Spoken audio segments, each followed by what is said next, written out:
Bueno, vamos a ver dentro de la asignatura de lengua castellana y dentro del bloque de comunicación el esquema de las funciones del lenguaje, ¿vale? Este tema es súper importante porque suelen preguntarlo muy a menudo. Las funciones del lenguaje. En primer lugar, ¿qué es lo que se entiende por funciones del lenguaje? Bueno, cuando nosotros hablamos, cuando nosotros escribimos, estamos haciendo uso del lenguaje y ese uso puede adquirir distintas formas o distintas finalidades, ¿vale? Entonces, cuando tú usas el lenguaje para transmitir conocimiento de manera objetiva o dar información sobre algún tema, ¿vale? Estás utilizando la función referencial o representativa. Es el uso del lenguaje que se le está dando. Es decir, el uso para transmitir información objetiva sobre un tema o referente. Por ejemplo, la frase "la Tierra es redonda", ¿vale? Esta frase lo que está transmitiendo es una información de forma objetiva, sin dar tu opinión, ¿vale? Ejemplos como este, o por ejemplo también una mesa tiene 4 patas, la mesa es blanca, es decir, todos aquellos mensajes donde se transmite información de forma objetiva. Luego tenemos la función expresiva o emotiva, que es la que se utiliza para expresar sentimientos, pensamientos y emociones, ¿vale? Toda aquella frase en la que tú estás expresando una emotividad, pues está utilizando la función expresiva. Por ejemplo, "qué bien que hayas venido". Aquí estás dando una mayor emotividad al mensaje mediante los signos de exclamación, ¿vale? Entonces, toda aquella frase donde tú eres subjetivo, estás dando tu punto de vista, tu opinión, pues sería la función expresiva. Luego tenemos la función apelativa o conativa, que es aquella que utilizamos para involucrar, para referirnos al receptor, ¿vale? Por ejemplo, cuando tú dices la frase "tenemos que reaccionar como sociedad", ese "tenemos" también se refiere al que está leyendo el mensaje, ¿vale? Al receptor. Entonces, aquí estaría utilizando la función apelativa o conativa porque tu intención es que la persona que te lea se dé por aludido, ¿vale? ¿Cómo podemos identificar que estamos ante la función apelativa? Pues, por ejemplo, si ves que el verbo está en primera persona del plural, ya está haciendo uso de esta función. O cuando utiliza el modo imperativo, ¿vale? Por ejemplo, compra en el supermercado. Ese "compra" se está refiriendo a una tercera persona, ¿vale? Y está apelando a que vaya al supermercado a comprar. Entonces, todo lo que sea hacer alusión al receptor del mensaje está utilizando la función apelativa, ¿vale?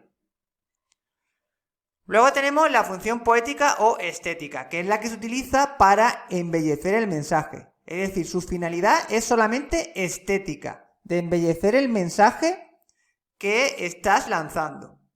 Para ello se utilizan recursos expresivos, ¿vale? Tales como metáfora, hipérboles, símil, ¿vale? Ya sabéis que el símil es una comparación, hipérbole es una exageración, es una frase sacada de contexto o una frase muy exagerada. Metáforas, que es la identificación de un término con otro. Es decir, son todos recursos literarios. Por ejemplo, la frase "la vida es como una caja de bombones". Aquí estás utilizando un símil entre la vida y una caja de bombones. Por tanto, cuando tú veas una frase en la que está utilizando un recurso literario, un recurso expresivo, pues está utilizando la función poética o estética. Luego tenemos la función metalingüística. La función metalingüística es la que se utiliza para explicar el propio código. El código es el lenguaje en el que se expresa el mensaje. Entonces, cuando tú quieres explicar alguna palabra desde el punto de vista del significado o desde el punto de vista de la ortografía, pues como te está aclarando el propio código, pues ya está utilizando la función metalingüística. Por ejemplo, columna se escribe M antes de N. Fijaros, como lo que está haciendo es explicar la propia palabra columna, te está diciendo cómo se escribe. Se escribe con M antes de N. Como te está explicando el propio código, pues se está utilizando la función metalingüística. Luego tenemos la función fática o de contacto, que es aquella que se utiliza para mantener el contacto abierto, para que el canal de comunicación continúe abierto y tú te asegures que la otra persona está ahí, ¿vale? Por ejemplo, cuando tú dices la típica frase y luego buscas una confirmación, ¿eres médico? ¿No? Este no lo que hace es buscar una confirmación y también asegurarte de que la otra persona está siguiendo el mensaje que tú le estás diciendo, ¿vale? Luego también, por ejemplo, cuando saludamos, hola, buenos días. Ahí está utilizando la función fática o de contacto, porque lo que tú esperas es que la otra persona te responda para tú seguir con la comunicación, ¿vale? Pues ese tipo de frases es la que hace referencia a la función fática o de contacto. Bueno, entonces aquí tenemos el esquema de las 6 funciones, lo que es cada una y para qué se usa con una frase de ejemplo, ¿vale? Y esto lo pueden preguntar o bien de manera teórica para que las pongáis todas y digáis un ejemplo, o también os puede dar un ejemplo y que digáis la función del lenguaje, ¿vale? Vamos a hacer un ejercicio pequeño en el que yo voy a poner una frase y hay que decir la función que tiene. Bueno, aquí tenemos las 6 frases. La primera dice, las guerras mundiales ocurrieron en el siglo XX. Vale, pues aquí la función del lenguaje que predomina es la función representativa, ¿vale? Porque estoy hablando sobre la guerra mundial y estoy dando un mensaje objetivo, ¿vale? Las guerras mundiales ocurrieron en el siglo XX. Aquí no estoy dando opinión ni nada, sino que me limito a dar una información sobre un referente o tema que es las guerras mundiales. La siguiente, ¿qué acción más lamentable? Bueno, aquí lo que estoy haciendo es dando más énfasis, dando más emotividad al mensaje por medio de los signos de exclamación. Por tanto, esta es la función emotiva o expresiva del lenguaje. Siguiente, la vida es el reloj que no queremos que nunca se pare. Aquí, como lo que estoy haciendo es una metáfora, una identificación entre la vida y el reloj, ¿vale? Entonces estoy utilizando la función poética o estética del lenguaje, ¿vale? Que es la que se utiliza para embellecer el mensaje. Luego tenemos, estrella es una palabra polisémica, ¿vale? Por un lado es un astro y por otro lado es una persona famosa. Entonces, como te estoy aclarando un término que es polisémico, en este caso estrella, te estoy hablando sobre el propio código, sobre el propio idioma. Entonces estamos dentro de la función metalingüística, ¿vale? Siguiente, buenos días, ¿estás ahí? Vale, aquí lo que estoy esperando es una respuesta del receptor para ver si el canal está abierto, el canal de comunicación, ¿vale? Entonces, esto sería la función fática o de contacto. Y por último, hoy en día no somos conscientes de los problemas que hay. Este somos también se refiere al lector o receptor del mensaje. Como estás involucrando al lector dentro del mensaje, esto sería la función apelativa o conativa del lenguaje, ¿vale? Este es un ejemplo del uso de esa función. Luego, si queremos identificar los elementos de cada función con un elemento del circuito comunicativo, lo podemos decir así, mira, la función representativa o referencial está relacionado con el mensaje, ¿vale? Se centra en el mensaje, transmitir el mensaje. Vamos a poner aquí, mensaje. La función expresiva o emotiva está relacionado con el emisor del mensaje, ¿vale? Porque es el emisor el que expresa sus sentimientos y emociones. La función apelativa o conativa es la que se utiliza para hacer referencia al receptor, por tanto se relaciona con el receptor.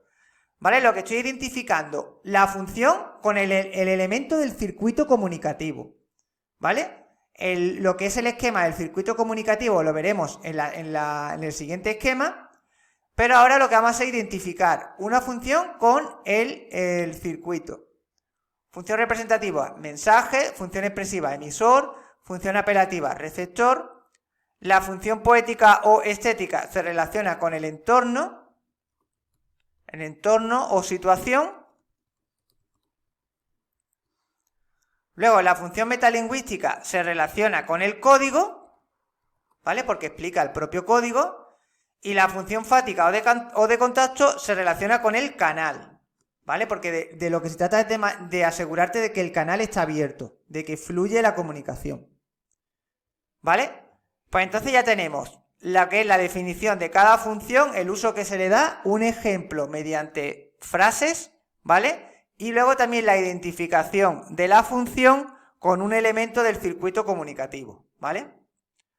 Bueno, pues espero que os venga bien este esquema porque está bastante resumido todo lo que hay que saber de las funciones del lenguaje que entra dentro del bloque de comunicación. Bueno, la semana pasada estuvimos viendo los prismas y hoy vamos a ver los cuerpos cilíndricos. En primer lugar, los cilindros. Vamos a apuntar las características que tienen estos cuerpos geométricos. Por un lado, tienen dos bases iguales que son círculos. Fijaros aquí que tenemos la base superior, que es un círculo, y la base inferior, que es otro círculo. Luego, tienen una superficie lateral curva. La superficie lateral es esta zona que tenéis aquí, ¿vale? Trazáis una línea desde el centro de un círculo hacia el centro del otro círculo. Luego, hacéis el radio, que es la distancia desde el centro hacia donde se traza la circunferencia, ¿vale? Y luego los unís, ¿vale? Y formáis un rectángulo, que es esta zona de aquí, es la zona lateral del cilindro, ¿vale? Y esta es la altura que tiene el rectángulo. Luego, tiene un eje de giro, es decir, gira sobre este eje que tenéis aquí, que es el centro a partir del cual generamos el radio, ¿vale? El centro del círculo, por así decirlo, ¿vale? Ese es el eje de giro. Bueno, pues eso serían las características que tiene un cuerpo geométrico. Ahora vamos a ver las fórmulas. Para calcular el área lateral, ¿vale? Tenemos que tener en cuenta que es un rectángulo, cuya base, la base lateral es 2 por pi por radio por la altura, ¿vale? Es decir, 2 por pi por radio por la altura. Esta es la fórmula para sacar el área lateral de lo que es el cilindro, ¿vale? Ya sabéis que el radio es la distancia que hay desde el centro de la circunferencia hasta donde se traza, ¿vale? Esta zona de aquí. La altura es esta zona de aquí. Y el número pi es 3,14, ¿vale? Luego, el área de la base, que es un círculo. Ya sabéis que el área de un círculo es pi por radio al cuadrado. Como son dos círculos, pues para hacer el área total tendremos que multiplicarlo por 2, porque son dos círculos, ¿vale? Es decir, por un lado tenemos el área lateral y por otro lado el área del círculo. Para hacer el área total, unificamos las dos fórmulas. Área lateral, 2 por pi por radio por la altura, más 2 por el área de la base. Como son dos círculos, por eso lo multiplicamos por 2, ¿vale? 2 por pi por radio por la altura, más 2 por pi por radio al cuadrado. ¿Vale? Esta es la fórmula para sacar el área total, toda esta zona de aquí, del cilindro. Y luego la capacidad o el volumen del cilindro es el área de la base por la altura. El área de la base ya sabemos que como es un círculo es pi por radio al cuadrado. Y la altura, ¿vale? Que la sacamos de aquí, ¿vale? Estas serían las fórmulas que tenemos que aprendernos para poder hacer los problemas de aplicación de cilindros. Vamos a hacer ahora varios problemas para que veáis cómo se aplica toda esta teoría. El problema dice, una empresa dona a una ONG 500.000 de centímetros cúbicos de agua y para envasarla usa botes como el de la imagen. Aquí tenemos un bote, aquí los dos círculos que son las dos bases, la distancia desde este centro a este centro que es la altura, ¿vale? Que me dice que es 20 centímetros y luego el radio, ¿vale? Que son 10 centímetros. 10 centímetros, bueno, he puesto aquí cúbico, pero es 10 centímetros. Vale, y ahora me pregunta cuántos botes se necesitan para envasar todos los centímetros cúbicos de agua, ¿vale? ¿Cuántos botes tenemos que utilizar para meter el agua? Bueno, lo primero es ver cuál es la capacidad del bote, es decir, cuánta agua puede contener cada bote. Para ello, cada vez que sea capacidad, tenemos que hacer la fórmula del volumen del cilindro. Volumen es igual a el área de la base por la altura, ¿vale? El área de la base es pi por radio al cuadrado, ¿vale? Porque esto es un círculo, por la altura, que son 20 centímetros. Bueno, vamos a poner aquí esto y ahora aquí vamos a desarrollar la fórmula. 3,14 por radio, que es 10 al cuadrado. Podemos poner las unidades, ¿vale? Centímetros. Y luego lo que son la altura, que son 20 centímetros. Por 20 centímetros. Vale, y ahora, fijaros, cuando tú multiplicas 3,14 por 10 al cuadrado centímetros, aquí lo que vas a obtener son centímetros cuadrados. Y si multiplicas centímetros cuadrados por centímetros, ya lo que vas a obtener es centímetros cúbicos. Por eso el volumen, cuando lo hagáis, acordaros que la unidad que va a tener es la misma unidad que hay aquí, pero elevado a 3. ¿Vale? Que es la unidad de volumen de referencia. ¿Vale? Centímetros cúbicos. Y ahora multiplicamos 3,14 por 10 elevado a 2 por 20, utilizamos la calculadora y nos sale 6.280 centímetros cúbicos. Esta es la capacidad que tiene. Como me está dando lo que es la cantidad total de agua en la misma unidad, en centímetros cúbicos, no tengo por qué convertirla, ¿vale? Pues si me lo hubiese dado en litros, tendría que pasarlo a litros. Pero como está en la misma unidad, no hay ningún problema. ¿Vale? Porque ahora tengo que repartir. Ahora tengo que repartir lo que son los centímetros cúbicos, medio millón de centímetros cúbicos en botes con esta capacidad. Como tengo que repartir toda esta cantidad de agua en botes con esta capacidad, pues tengo que hacer una división, ¿vale? Entonces dividiríamos 500.000 dividido 6.280. Y esto sale 79 botes.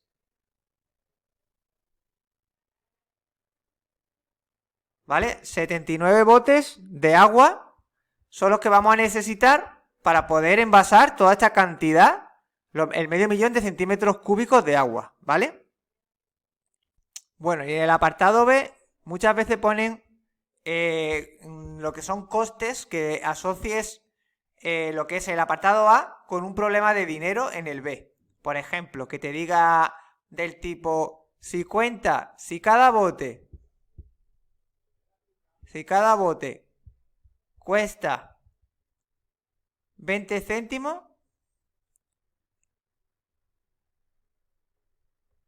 ¿cuál es el coste total de envasar el medio millón de centímetros cúbicos? ¿Cuál es el coste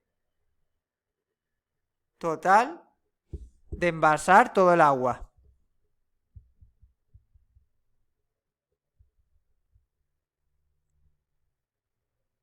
Pues primero hemos sacado la cantidad de botes, Ahora lo que hacemos es multiplicar lo que cuesta un bote por la cantidad de botes, O sea, coste total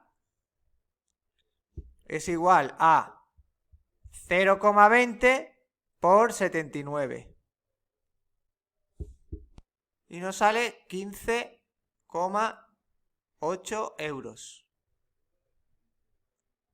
Es lo que le cuesta, ¿vale? Es lo que le cuesta envasar el medio millón de centímetros cúbicos de agua, ¿vale? A un coste de 20 céntimos por bote. Bueno, pues este ejercicio es típico, ¿vale? Os van a poner primero calcular ya sea el volumen o el área y luego algo asociado con el precio, con dinero, Vamos ahora a otro en el que tengamos que calcular el área. El ejercicio 2 me dice, calcula la cantidad de lámina de hojalata necesaria para fabricar una lata de conserva cuya base tiene un diámetro de 10 centímetros y su altura es 15 centímetros. Bueno, vamos a dibujar la lata de conserva, un dibujo aproximado. Aquí tenemos las dos bases, luego unimos, ¿vale? Y ahora, este de aquí, todo lo que es esta zona, todo esto es el diámetro, porque el diámetro cruza de lado a lado la circunferencia, ¿vale? Todo esto es el diámetro. Diámetro es igual a 10 centímetros. Teniendo el diámetro, podemos sacar el radio, porque el radio es la mitad del diámetro. Es la distancia que va desde el centro hacia los lados, para trazar la circunferencia. Entonces sería el diámetro dividido 2, 10 dividido 2, que es igual a 5 centímetros. Y luego la altura, que es esta zona de aquí. La altura, que son 15 centímetros. Como me pide la cantidad de superficie que tengo que fabricar, o sea, me está pidiendo la cantidad de material que tengo que producir. Como es la cantidad de material, que es lámina de hojalata, tengo que utilizar la fórmula del área total, o sea, el área total de la figura. Área total, que es igual al área lateral más el área de la base, que el área de la base, como son dos círculos, lo multiplicamos 2 por área de la base. Entonces, el área lateral, ya tenemos que aprendernos la fórmula que hemos escrito antes, esta zona de aquí, sería 2 porque son dos rectángulos, este y este, 2 por pi por radio, 2 por pi por radio por la altura, más 2 por el área de la base, que la base como es un círculo, pues el área del círculo es pi por radio al cuadrado. 2 por pi por radio al cuadrado.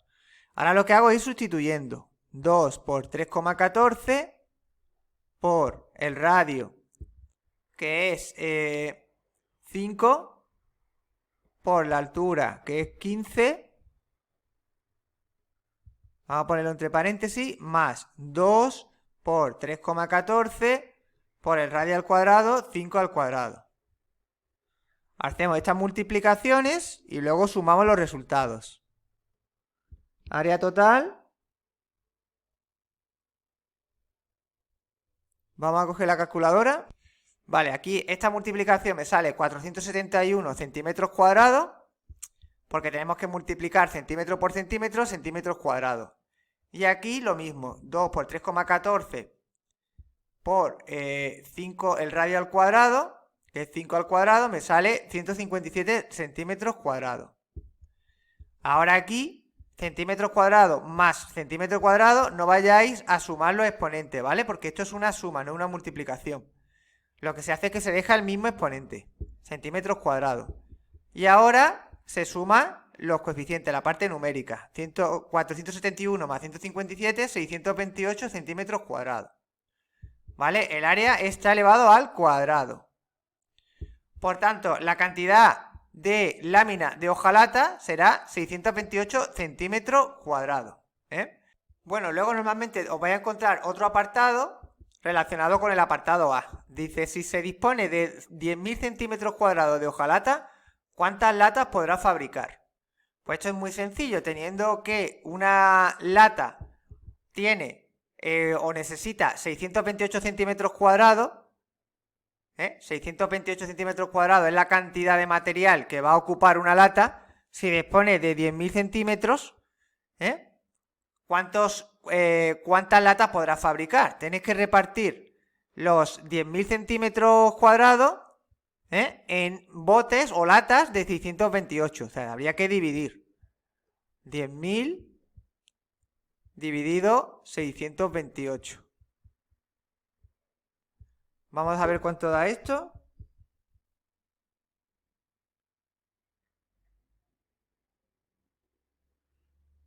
15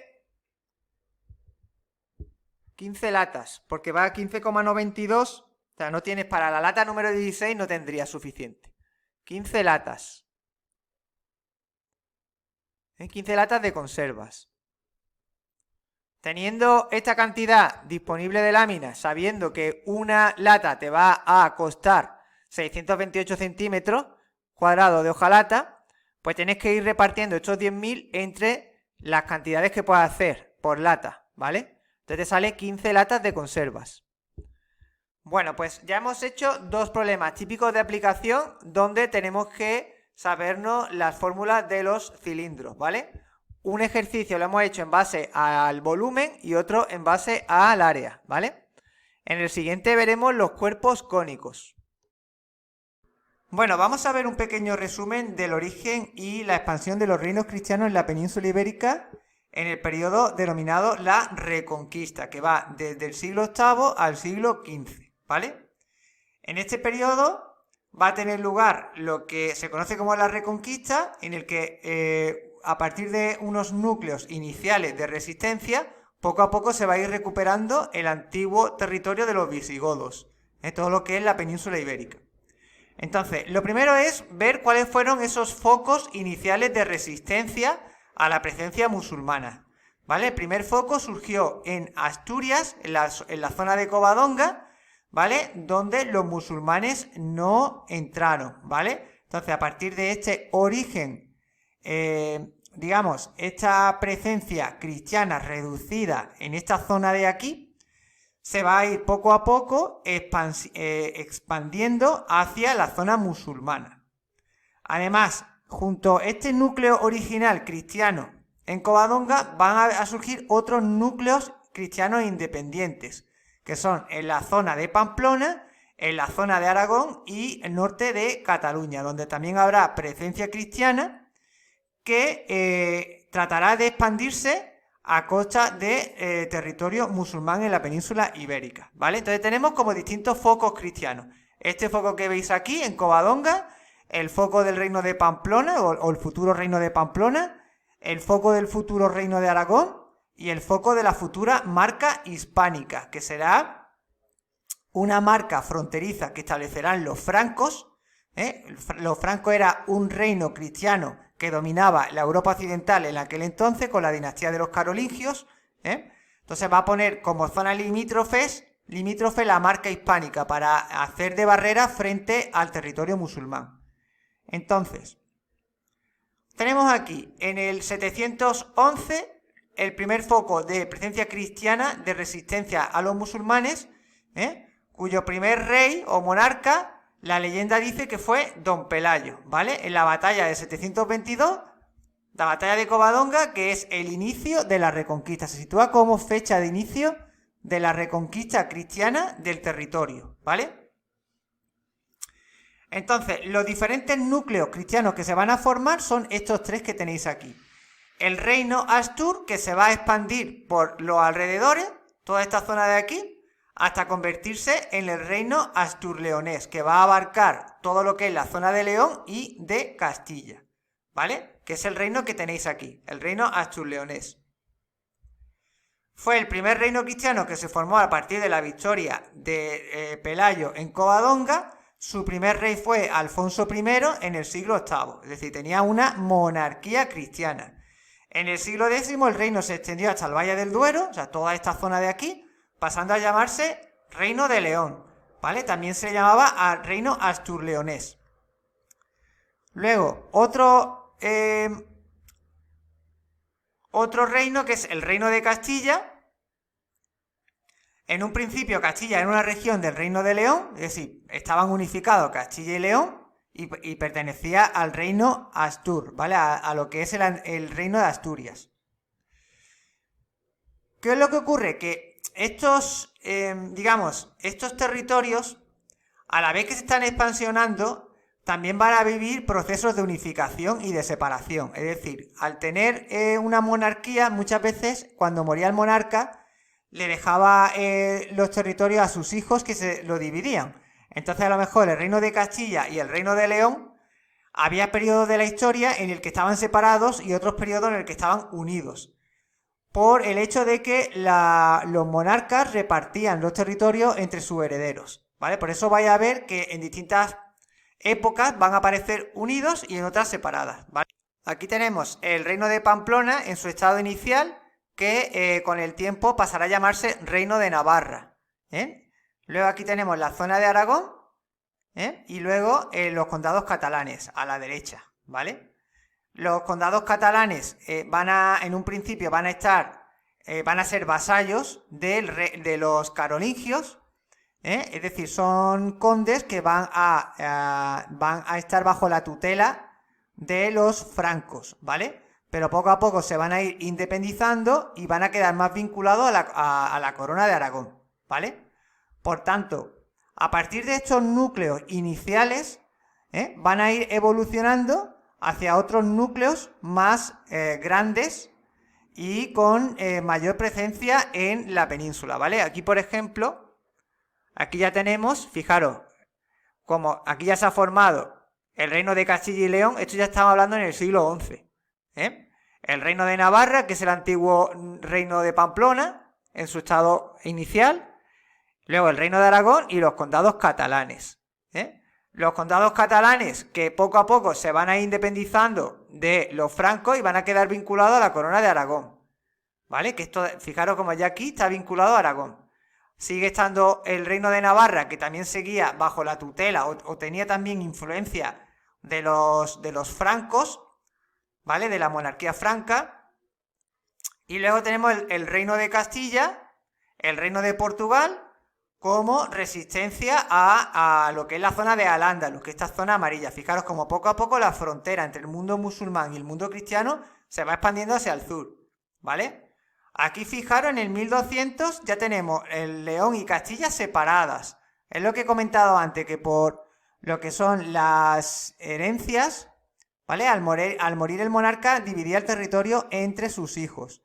Y luego había posteriores unificaciones ya sea a través de guerra o mediante enlaces matrimoniales.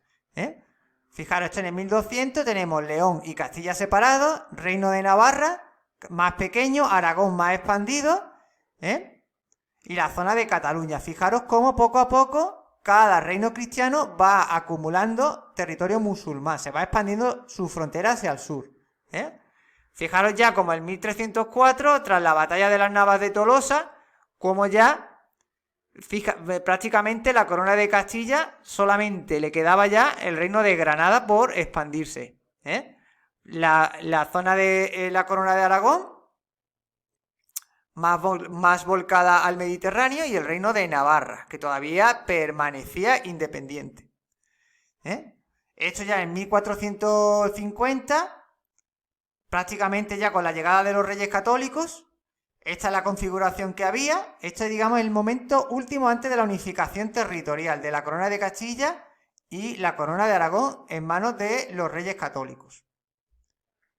Bueno, entonces, nosotros estábamos viendo los primeros reinos cristianos. Aquí los tenéis, el reino de Castilla, bueno, el reino asturleonés, perdón, ¿vale? Que tiene su origen en la batalla de Covadonga y su primer rey fue Alfonso I en el siglo VIII. Luego tenemos el reino de Castilla, que en un principio permanecerá con el reino de Asturias, o sea, formará parte del reino de Asturias, luego se independizará, ¿vale? Y se unificará a León. Luego tenemos el reino de Portugal, el reino de Navarra, que estaba siempre vinculado a la monarquía francesa, la corona de Aragón, cuyo rey más importante, o uno de los más importantes, fue Jaime I, que incorporó a sus territorios las taifas de Valencia y las Baleares y todo el Mediterráneo, que quedará bajo influencia de la corona de Aragón, sobre todo con el rey Jaime I. Y los condados catalanes, que empezarán como una marca hispánica, es una zona fronteriza bajo dominio de los carolingios, y poco a poco irán independizándose y vinculándose a la corona de Aragón mediante enlaces matrimoniales. Luego ya tenemos la organización política. ¿Cómo se organizaban políticamente los reinos cristianos? Bueno, la primera institución era la monarquía, que tenía carácter feudal, es decir, al frente estaba el rey y tenía la nobleza vasallática. Es una nobleza vasalla del rey que era controlada por el rey, sobre todo de cara a la defensa frente a los musulmanes. Luego había unos órganos que se conocen como las cortes, donde se reunían los estamentos, ¿vale? Las cortes en un principio tenían muy poco poder porque el rey apenas las convocaba y tampoco podía, digamos, modificar mucho las decisiones que tomaba el rey, que era prácticamente el máximo mandatario del estado político. La administración, aquí había una pequeña administración que luego se modernizó y se amplió con los reyes católicos, pero ya en los reinos cristianos ya tenían su propia administración de hacienda y administración de justicia. Luego, en cuanto a la sociedad, en cada reino cristiano convivían tres culturas: la cultura cristiana, la judía y la mudéjar. La mudéjar son los musulmanes que estaban en territorio cristiano, pero que no se habían convertido, ¿vale? No se habían convertido al cristianismo. Las ciudades eran pequeñas y estaban amuralladas, puesto que, como siempre había un estado de guerra permanente con los musulmanes, pues se tenían que amurallar, ¿vale? Existían juderías, que eran barrios donde convivían los judíos con sus propias leyes, es decir, eran como zonas apartadas donde solamente habían judíos, ¿vale? Las morerías, que eran los barrios donde solamente habían mudéjares, ¿eh? Su gobierno estaba en manos de los ayuntamientos, ¿vale? Eran lo que son los órganos que regían las ciudades. La sociedad era piramidal, o sea, era una sociedad estamental típica de la Edad Media, con estamentos privilegiados, rey, nobleza y clero, que tenían los principales privilegios, básicamente era que no pagaban impuestos y tenían los principales cargos administrativos, y los estamentos no privilegiados, que eran los campesinos, burguesía y esclavos, que tenían que pagar los impuestos y eran los que se dedicaban fundamentalmente a trabajar en el campo, en caso de los campesinos, y al comercio y a la artesanía como la burguesía, ¿vale? Era lo que hacía la burguesía.